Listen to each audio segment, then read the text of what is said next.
I'm curious to hear what Ariana has to say about what types of things our clients can do if they're worried that there might be a dispute upon their death. That's a good question. So for a client, so there are some less extreme things that they can do to more extreme. So one of the easiest things that a client can do is after creating their estate plan, they could draft a letter in their either handwriting or in their own words, just explaining why they made the decisions that they made for their beneficiaries. Well, I just want to say, I mean, this generally doesn't arise when mom's estate plan says, I leave everything equally to my 3 children. It's when there's some asymmetry or, I'm leaving more to this child, less to this child, that kind of thing.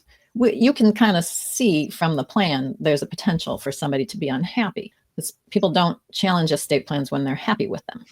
Right, absolutely. When there's an unnatural disposition or a weird distribution that maybe the children do not approve of or don't like, or they're reducing their share. Yeah, if a client is worried that something like that, and maybe there's a little bit more than just a letter, they could also obtain. These are more the extreme scenarios, but they could obtain a certificate of independent review, which is a review by just an impartial attorney. They could also go to court and petition the court to approve of the estate plan itself.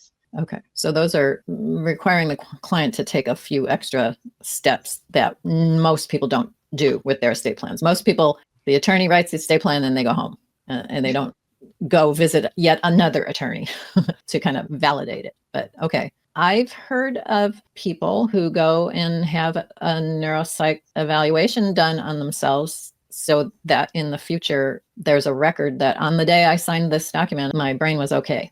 Right, definitely. And I think that that's a good tool to use, especially if you anticipate there's a question regarding your capacity or there's any concern that one of the either beneficiaries or disinherited beneficiaries is going to make that trouble in the future. I did have a case when I was a litigator where a client, the decedent, actually, the person who passed away, knew that her child was going to be unhappy with the distribution. So she actually did take these steps, wrote the letter explaining her decisions, ended up taking the neuropsychological examination right before executing the estate plan. And that was just so impactful and so helpful for later on. Lo and behold, the son did challenge the trust based off of the lack of capacity. And that neuropsych exam was really, really impactful because it showed that she had her mental faculties. She was cognitively aware during that time of execution of the instruments. Yeah. And unlike petitioning the court, it's something that you do on your own. You do it privately. Mm-hmm. The children aren't going to be made aware of it unless there's a problem after you pass away, most likely.